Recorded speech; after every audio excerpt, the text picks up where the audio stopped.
Sua esposa que está orando por ele, né? Louvado seja o nome do Senhor. Esse casal abençoado. Vamos ouvir uma palavra, mais uma vez, de Deus, eu creio, né? Já está no coração dele. Glória a Deus. Louvado seja o nome do Senhor. Né?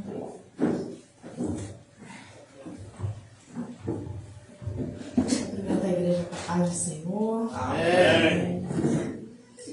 Deus amado, Pai querido, como é bom ter a tua presença na tua casa, Senhor. Pai, quero te pedir nesse momento pela palavra que vai ser ministrada, Senhor. Abençoa, Deus, meu marido, abençoa, Senhor, a palavra. Deus, que seja aquilo que o Senhor quer que nós ouçamos essa noite, Senhor. Nos abençoa, Deus, nos abençoa com a tua sabedoria, com a tua paz, Senhor, com a tua palavra. Senhor, cuida de nós, abre os nossos ouvidos e os nossos corações, Senhor, para aquilo que o Senhor quer que a gente leve hoje para as nossas casas, Pai. Abençoa cada um de nós, Senhor. É o que te peço, te agradeço, Senhor, em nome de Jesus. Amém.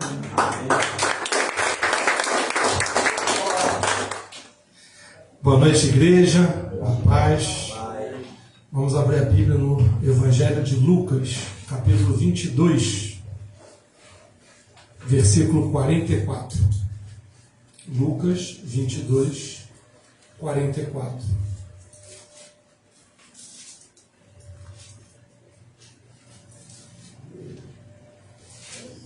Lucas 22, 44. Glória a Deus. E posto em agonia, orava mais intensamente, e o seu suor tornou-se em grandes gotas de sangue que corriam até o chão. Podeis sentar. Aleluia. Hoje é dia de ceia, é dia de honrarmos, agradecermos tudo que o Mestre dos Mestres, o único Deus vivo, fez por nós. Eu vou fazer um mix aqui, em virtude de tudo que aconteceu.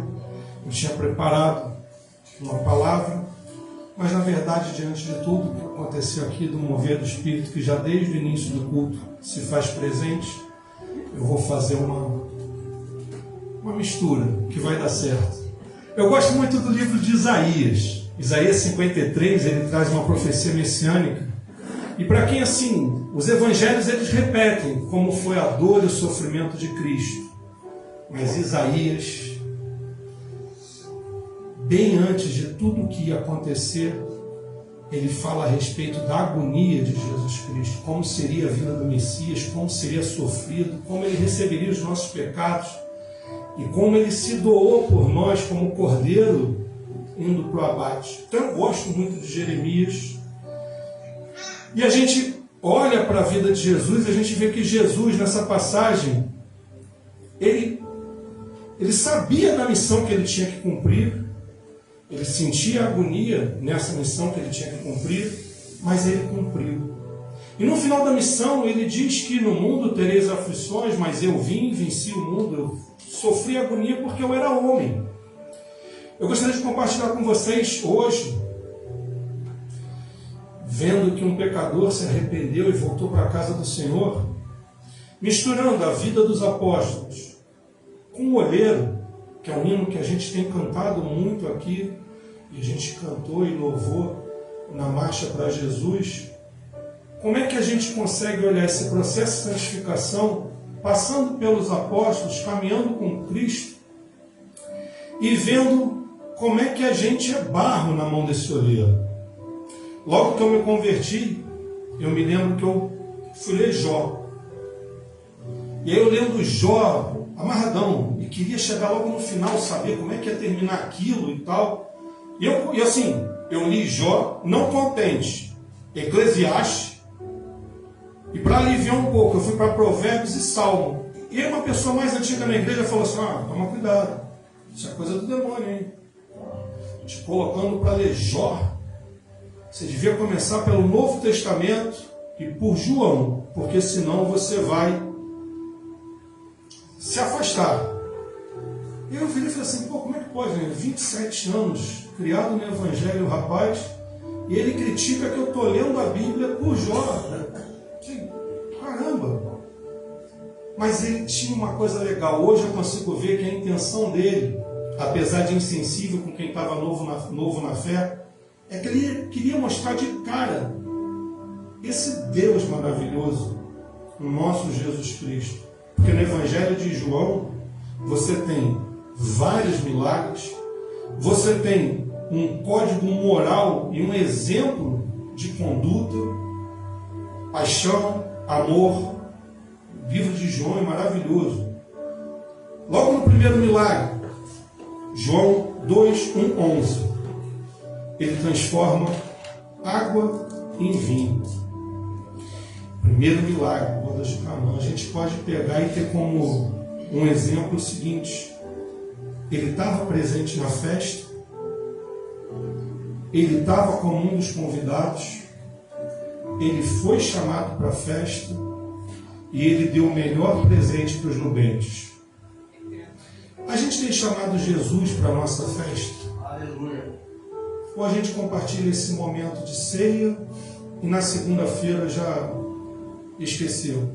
Será que a gente tem recebido o melhor presente que ele pode dar, que chega sempre no final, o melhor vinho? Aqui eu vejo Jesus, Senhor dos elementos químicos. A deidade de Jesus, ela se faz presente também nos milagres. Aqui a autoridade do Pai faz com que ele mexa nos elementos químicos e transforme água em vinho.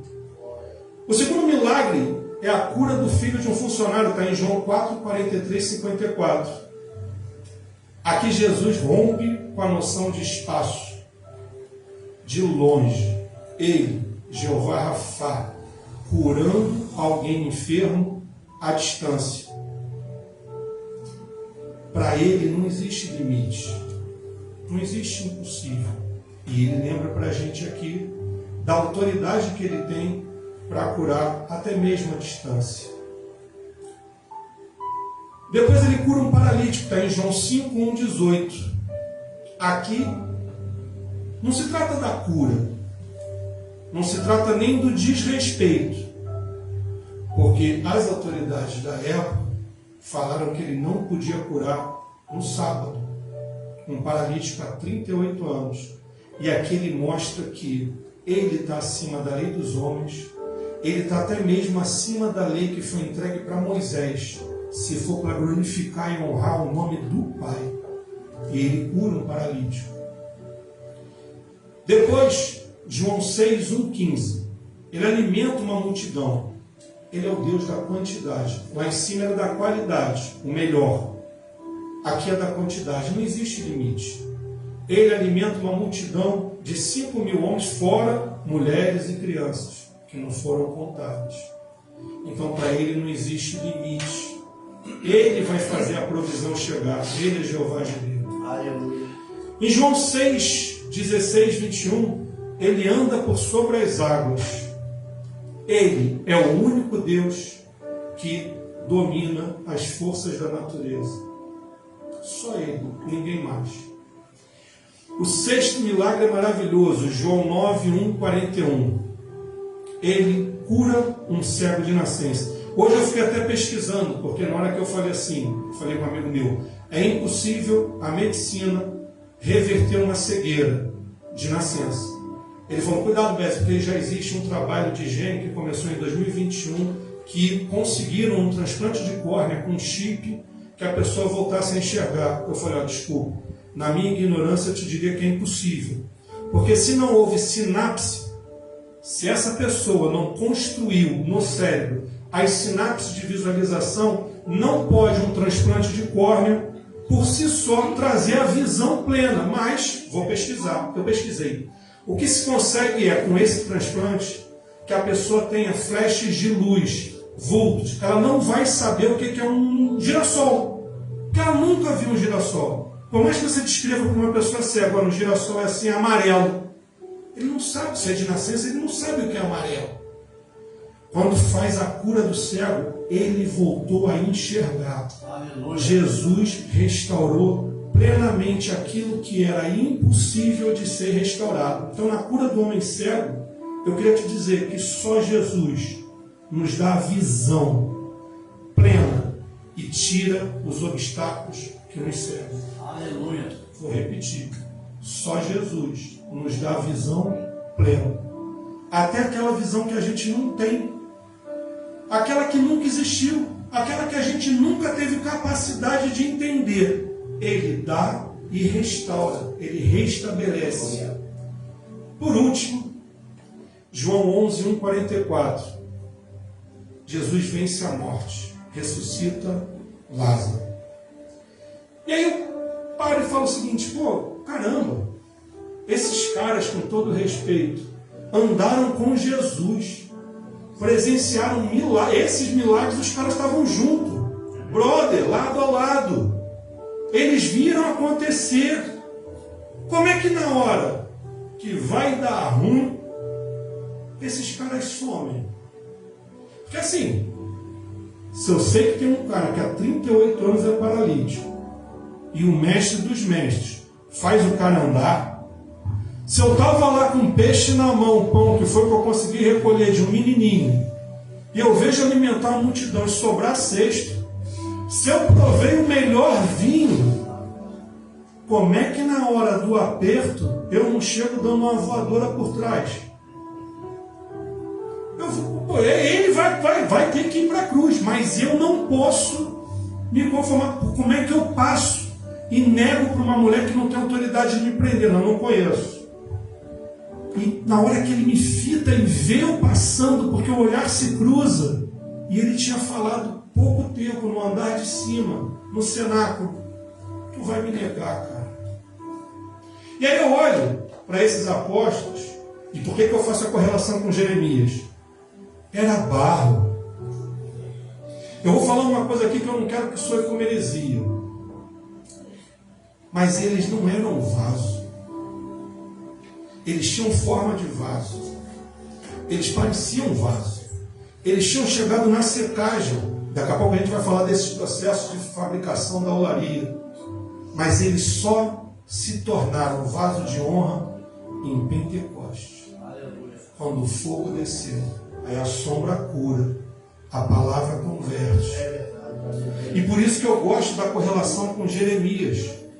Porque quando a gente vem para o contexto de Jeremias, Reino do Norte já estava devastado. Então assim, Israel, Reino do Norte, Judá, Sul, você tem Egito, Babilônia, Assíria. O Império Assírio já tinha detonado os reinos do Norte, as tribos do Reino do Norte. Judá estava na idolatria. Judá estava misturando raça. Judá estava no descontentamento das ordenanças de Deus. Surge um profeta, Jeremias. E Jeremias começa, Babilônia está chegando. A gente vai ser levado em cativeiro. Nas mãos do inimigo, Deus vai nos moldar. Presta atenção. Quando Deus quer, Ele usa até o nosso adversário para fazer com que a gente volte para os caminhos dele. Nesse contexto, Jeremias recebe uma palavra. E essa palavra eu acho muito legal. Tem algumas traduções que não vão começar com levanta. E eu sinto uma falta. Aqui eu botei começa com levanta. Jeremias 18. A palavra do Senhor que veio a Jeremias dizendo: levanta-te e desce a casa do oleiro. Para. Levanta. É sempre uma conduta nossa quando a gente quer ouvir Deus. Aleluia.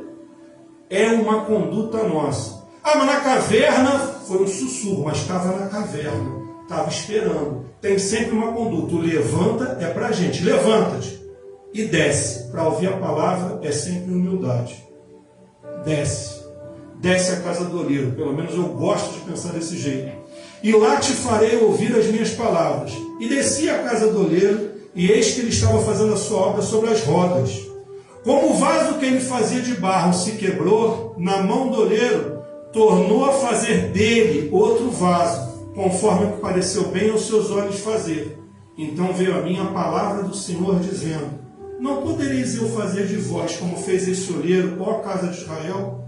Diz o Senhor: eis que, como barro na mão do oleiro, assim sou vós na minha mão, ó casa de Israel. Será que Tomé não era um barro, ainda em formação, até olhar e verificar e tocar?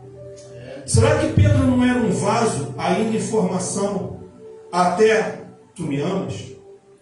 Pedro, tu me amas? Pedro, tu me amas? 3 formas de pergunta diferentes na tradução do grego em conotações diferentes. Mas Pedro passou pela fornalha. Então, quando eu faço essa correlação, eu penso nos 7 passos para você sair do barro e tornar um vaso de honra.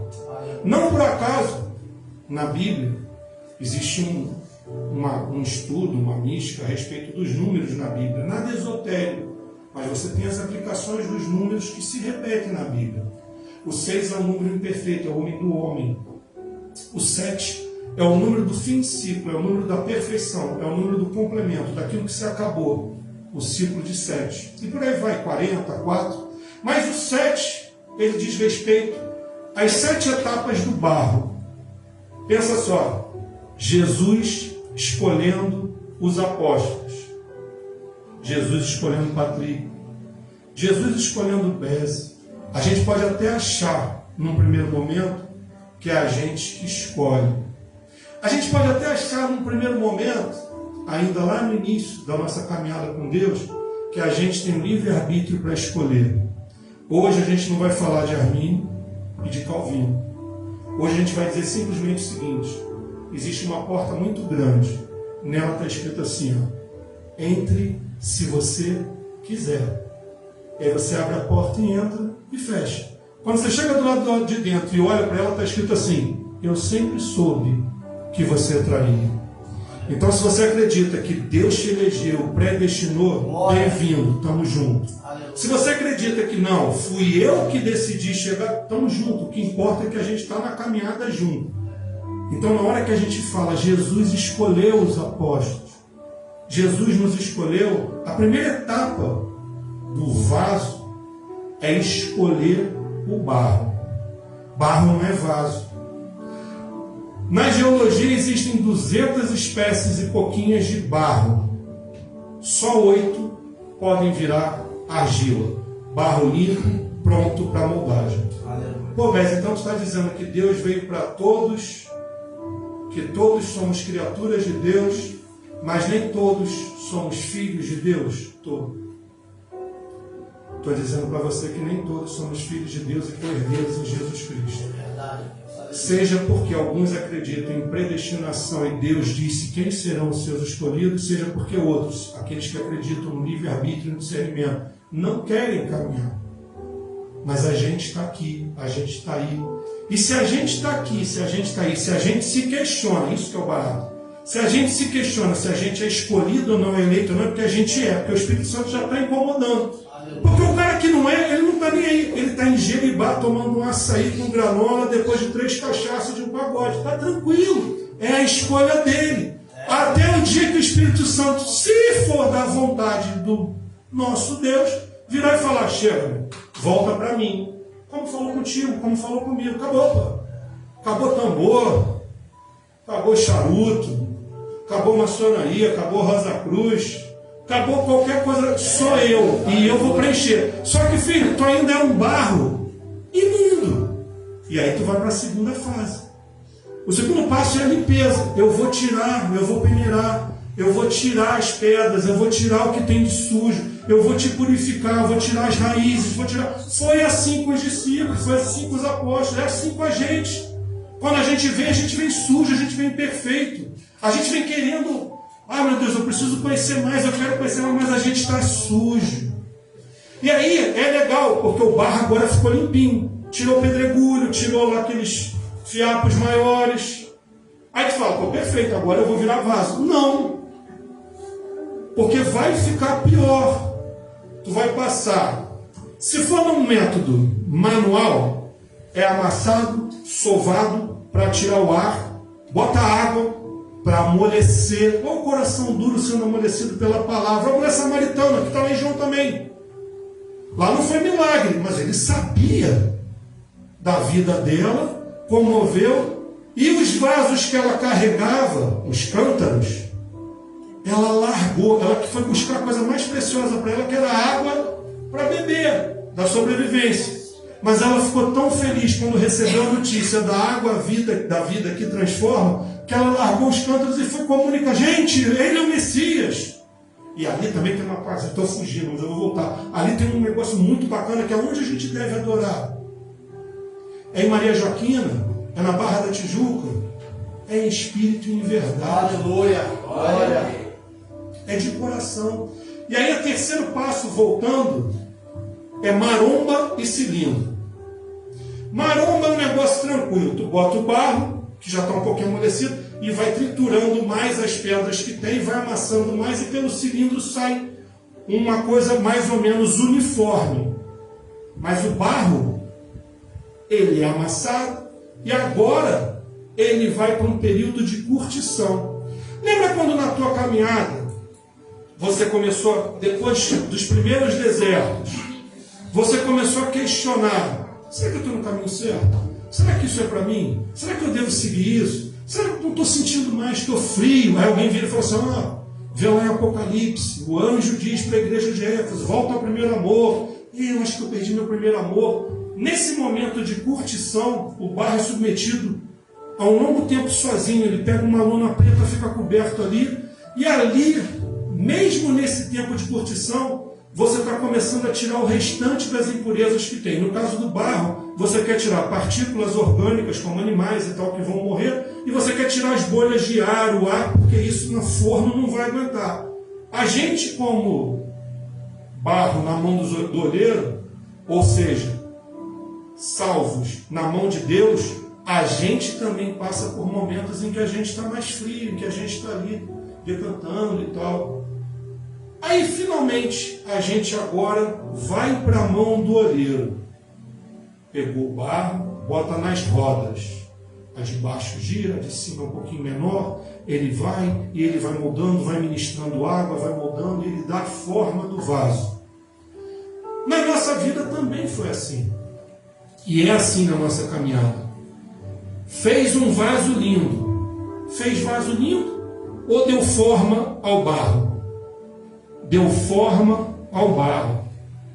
Barro com forma não é vaso. É argila com forma. É argila purificada, é argila limpa. O maior mal que pode acontecer com a gente achar que a gente já está pronto, feito, acabado, e que a gente é vaso de honra. Não, a gente ainda é barro. E aí depois que vai para a mão do olheiro, e como Jeremias diz, se o barro não está flexível, se o barro está com o coração duro, o que acontece? Ele quebra na mão do olheiro. E o olheiro faz o quê? Reconstrói o vaso.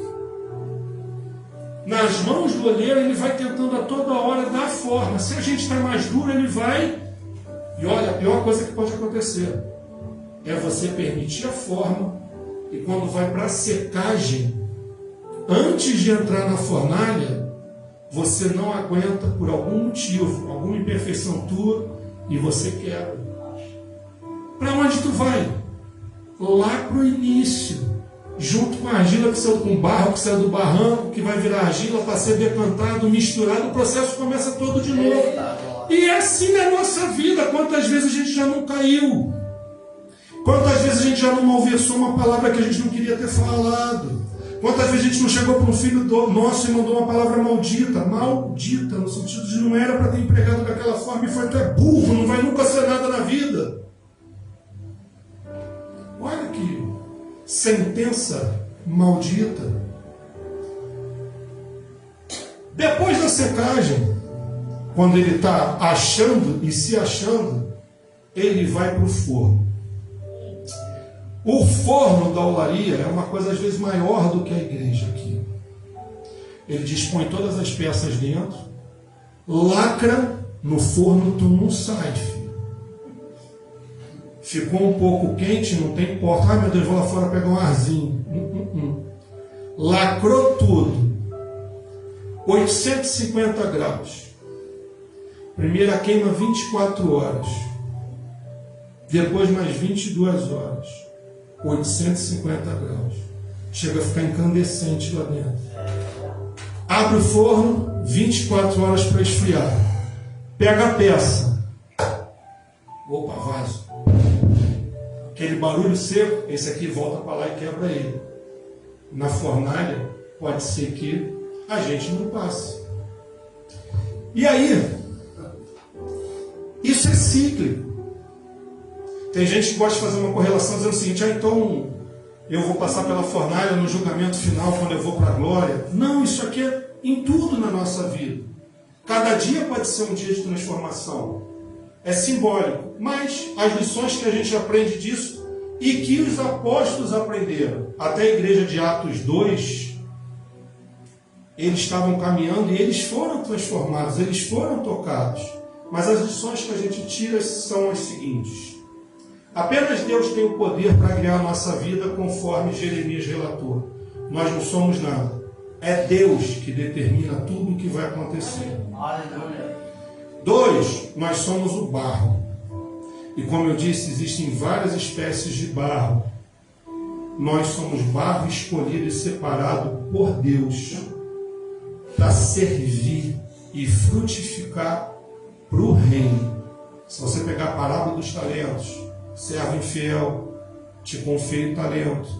No final você enterrou, quer me devolver, ele não. Entrega esse talento para quem produziu mais e você joga ele onde tem escuridão e ranger de dentes. Escuridão e ranger de dentes está na palavra, não sei o que estou falando, mas eu acho que é um lugar ruim. Figueira estéril, há 3 anos, venho aqui tentando me beneficiar e colher frutos dessa figueira. Só que quando tu vai para Levíticos 29, Levíticos diz que os 3 primeiros anos é para a terra, o 4º ano, premissa do Senhor. Se o cara está indo há 3 anos tirar fruto, é porque já estamos no 7º ano numa figueira plantada na vinha, se beneficiando do solo, se beneficiando do clima, se beneficiando do adubo e não produzindo fruto. Uma figueira que dá fruto muito mais fácil do que uma vinha, do que uma videira. Quem dá a ordem para o viticultor é o dono da vinha. O dono da vinha é Deus, viticultor é Jesus Cristo, que como é o nosso advogado, ele vira e fala o seguinte: calma, não corta ainda não, deixa eu estercar, e se daqui a 1 ano der fruto, fica, se não der, a gente corta e joga fora. Então eu quero te dizer, obedecer, marchar e frutificar é a nossa caminhada com Deus. Nós somos o barro. Nossa vida pessoal não tem sorte, não tem mapa astral, não tem, vou clamar ao universo e o universo vai conspirar a favor porque eu estou decretando o que eu quero. Não. Para. Esquece. Não existe o segredo. Existe a verdade, o caminho e a vida, que é Jesus Cristo. Aleluia. Projetar para o universo prosperidade e dormir não vai rolar, filho. É pedir e declarar para Deus: você me fez para a prosperidade, eu vou frutificar, me dá saúde, me dá paz, corta a ansiedade, me dá tranquilidade, me dá talento, me capacita para eu poder trabalhar, e trabalhando eu vou te honrar, produzindo para o teu reino, eu vou fazer a bênção circular. Por último, a vida é a roda. E é o olheiro que mexe a roda. Se ele quer ir mais rápido, vai mais rápido. Se ele quer ir mais devagar, vai devagar. Se ele quiser parar, parou. Isso quer dizer que enquanto a gente está na roda, a gente tem que obedecer, gente. Porque a desobediência quebra o vaso, gera defeito. E é o pecado. Então eu não posso pecar? Não deveríamos.